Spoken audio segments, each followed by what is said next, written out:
बच्चों, आज हम आपके सामने जो लेके आए हैं वो है राष्ट्रपति की आपातकालीन शक्तियाँ। हमने राष्ट्रपति की शक्तियों के बारे में पढ़ा था, वो सामान्य शक्तियाँ थी। अब पढ़ेंगे हम राष्ट्रपति की आपातकालीन शक्तियाँ।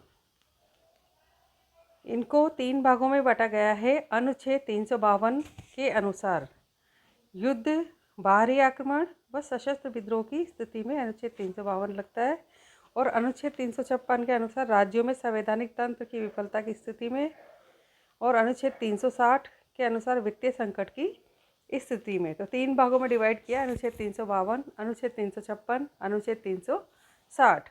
अब इनकी डिटेल पढ़ेंगे हम कि कौन सी आपातकालीन ये 3 शक्तियाँ जो दी गई है, इनको किस तरह से राष्ट्रपति अपने अनुसार इनको काम में ले सकता है। ठीक है। अनुच्छेद 352 के अनुसार युद्ध, बाहरी आक्रमण व सशस्त्र विद्रोह की स्थिति में। तो आपातकालीन उपबंध भारतीय संविधान में जर्मनी के संविधान से अभिप्रेरित है। तो ये कहाँ से है? आपातकालीन उपबंध जो है वो है जर्मनी के संविधान से अभिप्रेरित है, और भारतीय संविधान के अनुच्छेद 352 के अनुसार राष्ट्रपति मंत्रिमंडल के लिखित परामर्श के आधार पर ही युद्ध, बाहरी आक्रमण, सशस्त्र विद्रोह की स्थिति में भारत या उसके किसी भूभाग में राष्ट्रीय आपातकाल की घोषणा कर सकता है। तो यानी कि राष्ट्रपति आपातकाल की घोषणा कर सकता है, लेकिन कंडीशन कौन सी हो? कि युद्ध हो, बाहरी आक्रमण हो या सशस्त्र विद्रोह हो। ठीक है। तो कब? ये अनुच्छेद 52 के अनुसार। अब 44वां जो संशोधन था उसमें देखते हैं। 44वें संविधान संशोधन 1978 द्वारा इस आपातकाल में निम्नलिखित संशोधन किए गए हैं। ये आपातकाल आंतरिक अशांति के स्थान पर सशस्त्र विद्रोह की स्थिति में ही लागू किया जा सकता है। क्या बताया? 44वां संशोधन हुआ 1978 का। उसमें ये बताया गया कि आपातकाल आंतरिक अशांति के स्थान पर सशस्त्र विद्रोह की स्थिति में ही लागू किया जा सकता है।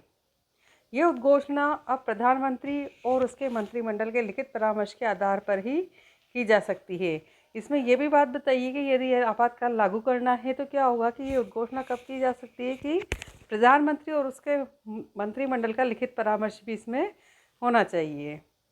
इस उद्घोषणा का अनुमोदन 1 माह के अंदर अंदर संसद के दोनों सदनों में उपस्थित और मतदान में भाग लेने वाले सदस्यों के 2/3 बहुमत से होना आवश्यक है। और कौन सी कंडीशन है इसमें? कि इसमें अनुमोदन 1 माह के अंदर अंदर दोनों सदनों में उपस्थित मतदान में भाग लेने वाले सदस्यों के 2/3 बहुमत से होना आवश्यक है। यह आपातकाल अब राष्ट्र के किसी भी भाग में लगाया जा सकता है। राष्ट्र मतलब अपने पूरे देश की बात हो रही है, तो अपने पूरे देश में ये कहीं पर भी लगाया जा सकता है। संसद के दोनों सदनों के अनुमोदन के पश्चात ऐसी उद्घोषणा 6 माह के लिए प्रभावी होती है। यदि संसद इसे पुनः अनुमोदन प्रदान कर दे तो इसे 6 माह के लिए और बढ़ाया जा सकता है। इसमें क्या है कि एक बार में ये 6 माह के लिए प्रभावी होती है, लेकिन संसद इसका पुनः अनुमोदन कर दे तो ये 6 माह के लिए और बढ़ाई जा सकती है। अनुच्छेद 352 के अंतर्गत की गई आपातकाल की घोषणा अनिश्चित समय के लिए बढ़ाई जा सकती है। ये भी हो सकता है कि ये अनिश्चित समय के लिए बढ़ाई जा सकती है। मोस्ट अनुच्छेद 352 की उद्घोषणा की समाप्ति। यदि लोकसभा साधारण बहुमत से प्रस्ताव पारित कर राष्ट्रीय आपात की समाप्ति का अनुमोदन कर दे, है ना। कब समाप्ति की जा सकती है? यदि लोकसभा साधारण बहुमत से प्रस्ताव पारित कर राष्ट्रीय आपात की समाप्ति का अनुमोदन कर दे। कौन? लोकसभा। ठीक है ना। तो 1 माह के भीतर संसद के दोनों सदन उद्घोषणा का अनुमोदन नहीं करे, 6 माह के बाद संसद के दोनों सदन इसका पुनः अनुमोदन न करे, और राष्ट्रपति ऐसी उद्घोषणा को वापस ले ले। ये 3 कंडीशन जो हमने पढ़ी है जिसके समाप्ति की घोषणा कैसे की जा सकती है ना। एक तो 1 माह के भीतर संसद के दोनों सदन उद्घोषणा का अनुमोदन नहीं करे, तभी ये वापस ली जा सकती है, समाप्त की जा सकती है। या 6 माह के बाद संसद के दोनों सदन इसका पुनः अनुमोदन न करें, या राष्ट्रपति ऐसी उद्घोषणा को वापस ले ले, तो ये उद्घोषणा की समाप्ति हो जाएगी। आगे देखते हैं अनुच्छेद 352 के क्या क्या प्रभाव होते हैं। अनुच्छेद 19 में वर्णित नागरिक स्वतंत्रता का अधिकार सबसे पहले निलंबित हो जाता है, कि नागरिकों की स्वतंत्रता का जो अधिकार है वो इसमें निलंबित हो जाएगा। दूसरी बात, क्या प्रभाव पड़ेगा इसका? कि राष्ट्रीय आपातकाल के समय राज्य सरकारें निलंबित नहीं होती, वरन संघीय कार्यपालिका के नियंत्रण में आ जाती है। राज्य सरकार निलंबित नहीं होती, ठीक है, निलंबित तो नहीं होती, वरन संघीय कार्यपालिका के नियंत्रण में आ जाएंगी। उसके बाद तीसरा प्रभाव देखते हैं, भारत में एकात्मक शासन की स्थापना हो जाती है। ठीक है, यानी कि एक ही जगह से सारे भारत में शासन का संचालन होता है। अनुच्छेद 21 में वर्णित प्राण व देह स्वतंत्रता का अधिकार सुरक्षित रहता है। क्या अधिकार सुरक्षित रहता है? अनुच्छेद 21 का प्राण व देह स्वतंत्रता का अधिकार। अनुच्छेद 20 में वर्णित स्वतंत्रता भी सुरक्षित रहती है, किंतु विशेष परिस्थितियों में इसे छीना जा सकता है। इनके अतिरिक्त सभी मूल अधिकार निलंबित हो जाते हैं। ठीक है, जो अनुच्छेद प्राण और देह स्वतंत्रता का सुरक्षित रहता है, और अनुच्छेद 20 में जो वर्णित स्वतंत्रता है वो भी सुरक्षित रहती है, लेकिन किसी परिस्थितियों में उसे भी छीना जा सकता है, और इसके अतिरिक्त सभी मूल अधिकार निलंबित हो जाते हैं। ये तो है इसके 352 के प्रभाव। अनुच्छेद 352 के अंतर्गत की गई घोषणाएं। अब कौन कौन सी घोषणाएं की गई है वो देखते हैं। 20 अक्टूबर 1962 से 10 जनवरी 1966 तक कहाँ पे कब की गई थी? पहले चीन द्वारा भारत पर आक्रमण, फिर पाकिस्तान द्वारा भारत पर आक्रमण, और उस समय राष्ट्रपति थे सर्वपल्ली राधाकृष्णन और प्रधानमंत्री थे जवाहरलाल नेहरू। कब हुई थी ये? 20 अक्टूबर 1962 से 10 जनवरी 1966 तक। ठीक है, दूसरी बार कब हुई थी इसकी घोषणाएं? वो देखते हैं। 3 दिसंबर 1971 से 27 मार्च 1977 तक। कारण क्या था कि भारत पाक युद्ध हुआ था और पाकिस्तान का विभाजन हुआ था, और राष्ट्रपति थे उस समय वीवी गिरी और प्रधानमंत्री इंदिरा गांधी। अगली तीसरे नंबर की जो घोषणा इसकी हुई थी वो है 26 जून 1975 से 21 मार्च 1977 तक। कारण था आंतरिक अशांति, और उस समय प्रधानमंत्री थी इंदिरा गांधी और राष्ट्रपति थे फखरुद्दीन अली अहमद। अब चलते हैं अगली आपातकालीन शक्ति के बारे में, वो है अनुच्छेद 356। ठीक है, राज्य में संवैधानिक तंत्र की विफलता की स्थिति में भारतीय संविधान में अनुच्छेद 356 के अनुसार यदि राष्ट्रपति को राज्यपाल के लिखित प्रतिवेदन के आधार पर यह विश्वास हो जाए कि राज्य में ऐसी स्थिति उत्पन्न हो गई है जिसमें संवैधानिक उपबंधों के अनुसार राज्य का शासन संचालित नहीं किया जा सकता, ऐसी स्थिति में राष्ट्रपति राज्य में आपातकाल की उद्घोषणा कर सकता है।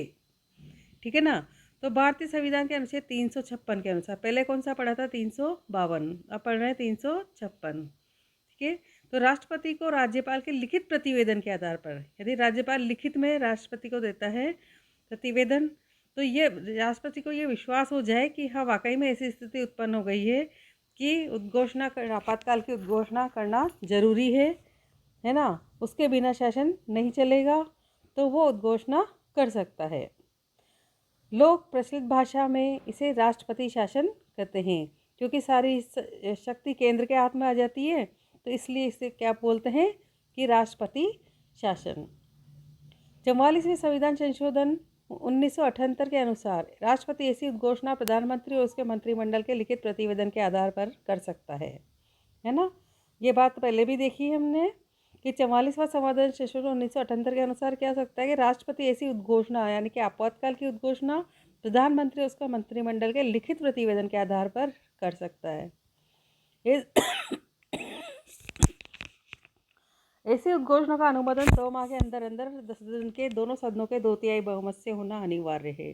अनुच्छेद 356 पढ़ रहे हैं हम। ठीक है, संसद के अनुमोदन के बिना ऐसी उद्घोषणा 2 माह तक प्रभावी रह सकती है। संसद के अनुमोदन के बिना, ठीक है ना, यदि संसद का अनुमोदन नहीं हो तब भी ऐसी उद्घोषणा 2 माह तक प्रभावी रह सकती है। यदि संसद के दोनों सदनों द्वारा इसका अनुमोदन कर दिया जाए तो ऐसी उद्घोषणा 6 माह के लिए प्रभावी हो जाती है। यदि दोनों सदन इसमें सहमति दे दे, अपना अनुमोदन दे दे, तो 6 माह के लिए ये उद्घोषणा प्रभावी हो जाएगी। इसे अधिकतम 3 वर्ष के लिए बढ़ाया जा सकता है, किंतु 1 वर्ष से अधिक समय के लिए तभी बढ़ाया जा सकता है जब निर्वाचन आयोग यह घोषणा कर दे कि राज्य में चुनाव कराने की परिस्थितियाँ नहीं है। यानी कि ऐसी स्थिति पैदा हो जाए कि इसे अधिकतम तो 3 वर्ष के लिए भी बढ़ाया जा सकता है, कि एक बार घोषणा करने के बाद फिर उसे और बढ़ाने की आवश्यकता 3 वर्ष के लिए बढ़ाए, किंतु 1 वर्ष के से अधिक समय के लिए तभी बढ़ाया जा सकता है जब निर्वाचन आयोग ये घोषणा कर दे कि राज्य में चुनाव कराने की परिस्थितियाँ नहीं है। ठीक है। अब अनुच्छेद 356 के प्रभाव। राज्य में आपातकाल के समय मंत्रिपरिषद अस्तित्व में रहती है। यदि राष्ट्रपति चाहे तो उसे भी बर्खास्त कर सकता है ना। राज्य में क्या होता है, आपातकाल के समय कौन अस्तित्व में रहती है, मंत्रिपरिषद।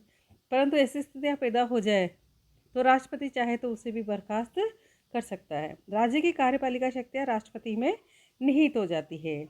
जो भी कार्यपालिका शक्तियाँ हैं किस में आ जाती है, राष्ट्रपति के पावर में आ जाती है। राष्ट्रपति कार्यपालिका शक्तियाँ राज्यपाल को दे देता है।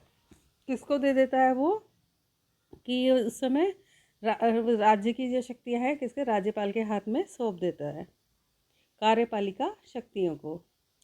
राज्य का बजट संसद द्वारा पारित किया जाता है। लोकसभा अपने साधारण बहुमत से प्रस्ताव पारित कर या मंत्रिमंडल के परामर्श पर ऐसी उद्घोषणा को राष्ट्रपति समाप्त कर सकता है। राष्ट्रपति शासन की अवधि में ही राज्य सूची के विषयों पर संसद कानून का निर्माण कर सकती है ना। राज्य सूची के विषयों पर संसद कानून का निर्माण करती है। कौन सी स्थिति में, राष्ट्रपति शासन की अवधि के दौरान। राजस्थान में जो है अनुच्छेद 356 का अब तक 4 बार उपयोग किया जा चुका है ना। पहला हुआ था 13 मार्च 1967 से 26 अप्रैल 1967 तक। मुख्यमंत्री मोहनलाल सुखाड़िया थे और राज्यपाल थे संपूर्णानंद। दूसरी बार राजस्थान में हुआ अनुच्छेद 356 का प्रयोग 30 अप्रैल 1977 से 21 जून 1977 तक। मुख्यमंत्री थे हरिदेव जोशी और राज्यपाल थे वेदपाल त्यागी जो कार्यवाहक थे। तीसरी बार हुआ 17 फरवरी 1980 से 5 जून 1980 तक। ये राजस्थान में कब कब लागू हुआ वो देख रहे हैं हम। 17 फरवरी 1980 से 5 जून 1980 तक। मुख्यमंत्री थे भैरों सिंह शेखावत और राज्यपाल थे रघुकुल तिलक। चौथी बार राजस्थान में जब लागू हुआ 15 दिसंबर 1992 से 31 दिसंबर 1993 तक। सबसे लंबे समय तक ये रहा और इस समय मुख्यमंत्री थे भैरों सिंह शेखावत और राज्यपाल थे डॉक्टर एम चन्ना रेड्डी। आगे देखते हैं अनुच्छेद 356 में। अनुच्छेद 356 का पहली बार उपयोग पंजाब राज्य में किया गया 20 जून 1951 में। अनुच्छेद 356 का सबसे लंबे समय तक उपयोग पंजाब राज्य में किया गया। अनुच्छेद 356 का सबसे कम समय तक उपयोग कर्नाटक राज्य में किया गया 10/10/1990 से लेकर 17/10/1990 तक। अनुच्छेद 356 का सर्वाधिक बार उपयोग मणिपुर राज्य में 10 बार किया गया, यूपी में 9 बार और जम्मू कश्मीर में 7 बार। अनुच्छेद 356 का सबसे पहली बार दुरुपयोग केरल राज्य में 1959 में किया गया। सबसे अधिक बार अनुच्छेद 356 का प्रयोग इंदिरा गांधी के समय 50 बार किया गया, जबकि दूसरे स्थान पर मोरारजी देसाई हैं। इनके समय अनुच्छेद 356 का उपयोग 16 बार किया गया। अनुच्छेद 360 वित्तीय आपात। अब अनुच्छेद 356 के बारे में हमने पढ़ लिया है। अब पढ़ते हैं अनुच्छेद 360 के बारे में, जो वित्तीय आपात के बारे में हमें बताता है। भारतीय संविधान के अनुच्छेद 360 के अनुसार भारत या भारत के किसी भूभाग में ऐसी स्थिति उत्पन्न हो गई है जिससे वित्तीय स्थायित्व या साख को खतरा उत्पन्न हो गया है, तो ऐसी स्थिति में प्रधानमंत्री और उसके मंत्रिमंडल की लिखित सलाह के आधार पर राष्ट्रपति वित्तीय आपातकाल की घोषणा कर सकता है। क्या पढ़ा है हमने 360 में कि 360 के अनुसार भारत या भारत के किसी भूभाग में ऐसी स्थिति उत्पन्न हो गई है जिससे वित्तीय स्थायित्व या साख को खतरा उत्पन्न हो गया। किसको? वित्तीय स्थायित्व या साख को खतरा उत्पन्न हो गया है, तो ऐसी स्थिति में प्रधानमंत्री और उसके मंत्रिमंडल की लिखित सलाह के आधार पर राष्ट्रपति वित्तीय आपातकाल की घोषणा कर सकता है। यह है अनुच्छेद 360। आगे चलते हैं, अनुच्छेद 360 के बारे में और पढ़ते हैं। ऐसी घोषणा 2 माह के अंदर अंदर संसद के दोनों सदनों द्वारा साधारण बहुमत से अनुमोदित होना आवश्यक है। इस आपातकाल के समय राज्य सरकारों का बजट संसद द्वारा बनाया जाता है। राष्ट्रपति सरकारी कर्मचारियों के वेतन में कटौती का आदेश जारी कर सकता है। मुझे उम्मीद है आपको राष्ट्रपति की शक्तियाँ समझ में आ गई होगी। आपातकालीन शक्तियाँ हैं अनुच्छेद 352, अनुच्छेद 356 और अनुच्छेद 360। ठीक है, फिर और जानकारी के साथ आपके सामने फिर उपस्थित होंगे। तब तक के लिए हमारे चैनल को लाइक शेयर सब्सक्राइब करें। धन्यवाद। जय हिंद, जय भारत।